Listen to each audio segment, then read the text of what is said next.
Another 3 points. I think still top of the table, but what a dramatic game it was. Yes, dramatic. I think that's our 9th plus 90th minute goal this season. Top of the league, 3 points clear. Very good night at the office. Now within that statement, there's things to dissect, good and bad. But it is about the 3 points, isn't it?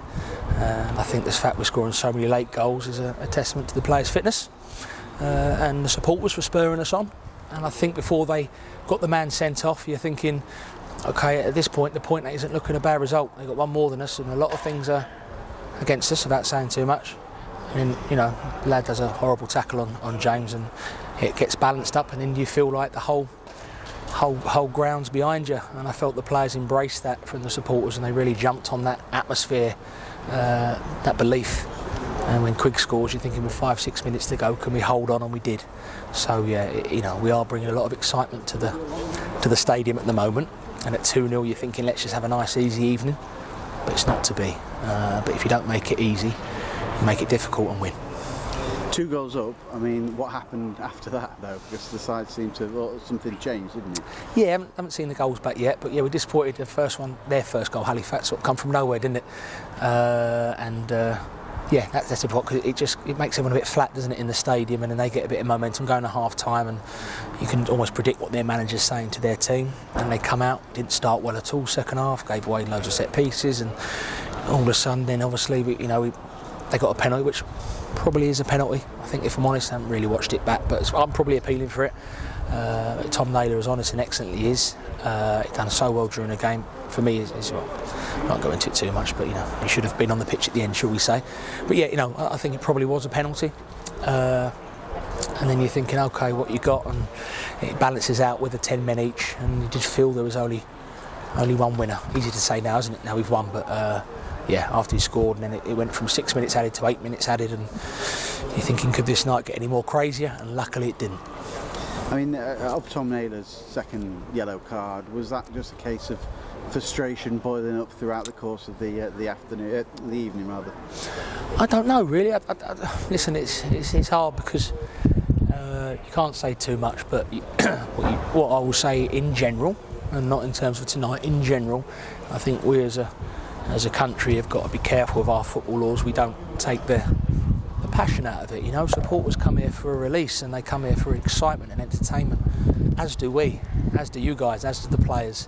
And we just got to be careful it doesn't become a little bit stagnant and a bit dry and a bit boring, and no one can react or show some character, and that's not, don't quote me on that, on any decisions tonight, that's in general. I think that's happening. So yeah, that's all I'll say on that one. Obviously in the heat of the moment as well, the manager was sent off in the course of, and there was a quick yellow card and a quick red card as well. There's going to be some punishment for him again, I suppose there is. Yeah, I think so. I think it'll be a 1-game ban, so I presume it'll be this Saturday, but I'll have to check that out tomorrow.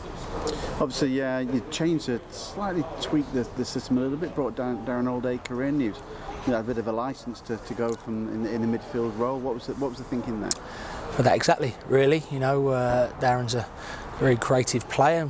We just thought play him a little bit higher up and see what happens, and I think he was a bit frustrated with himself really, but I thought he put in a good shift and obviously helped us get the win. And like anything, you can have the best laid plans of keeping that 11 on the pitch. He'll do this, and at the end you're relying on your subs, you're relying on the players to make good decisions, you're relying on some cool finishes, and and a nice cool head from Joe Quigley at the end won us the game. Yeah, I mean, got Will Grigg as well after 2 minutes, doing what Will Grigg does inside the penalty area and scoring. Tyrone Williams with a powerful header, and they could have had another one in the second half as well from the set piece. Yeah. And Joe Quigley, I've got to have a word about him coming on as substitute. Obviously frustrated he's not starting. He's got Will Grigg ahead of him, but he's coming on and getting these late goals. I mean, it's just great work from him, isn't it? Yeah, and I don't know if he's frustrated. I think he knows he's going to come on the pitch. I think he knows we've got Saturday, Tuesdays for another couple of weeks, haven't we? And he'll probably get a start in that time, I'd imagine, about, reading the future. I'd imagine that he will, and he knows that. Will put in a great shift, scored another goal. I think he's averaging more than a goal every other game, so that's good. And Quiggs is averaging, 3 or 4 goals in one start, so he's doing all right as well. So, I think we created loads tonight. Gaffer was a bit critical first half, a couple of wasted opportunities. But yeah, to go in at 2-1 it just brought a little bit of a reality check, I think, to us all, thinking it was going to be a nice casual night, comfortable night at 2-0, and you get a little bit carried away. and then they go and get that 2-1, and it goes 2-2, and it's massively game on. And to be fair to the boys, like I said, they kept going, showed resilience. They fed on the vibe in the crowd. They really did feed on it. They didn't buckle under the expectation. They fed on it, and they got everyone off their seats. And what a way to send everyone home tonight. Yeah, I mentioned Old Acre there. The manager could have brought Jeff King in. He could have brought James Berry on for his first home start. Really, there's plenty of options, aren't there? There isn't, and you're right. I think obviously for yourselves, the questions get more intense. That now, if you're not winning, when you're winning, it's quite easy for myself to answer. We go, well, we've just got to keep winning, haven't we? I think tonight was a bit different because obviously with the 10 men and certain things going against us, it was just win at all costs, I think, by the end of it, especially when they went to 10 men. So you're right, there's players not involved today. Like I always say to you, there was a training group today. The professionalism from the players who are not involved is absolutely astounds me. No one gets off early, they're all in there, you know, celebrating the win like they were playing. Of course they're disappointed they're not involved or not getting on the pitch, but you know, they do know that with this thick and fast fixture regime coming up, they will all be called upon. They actually will all be called upon, and it's important they keep pushing in the same direction as everyone else, because at the minute we're top of the league. If the season finished tomorrow, we get promoted, and we've got to make sure we continue that vibe for months and months to come. Only one injury to talk about, Raheem Shackelford. How close is he getting back? Much closer, yeah. Joined in a little bit of the session this afternoon with the training group. Probably 10 to 12 days.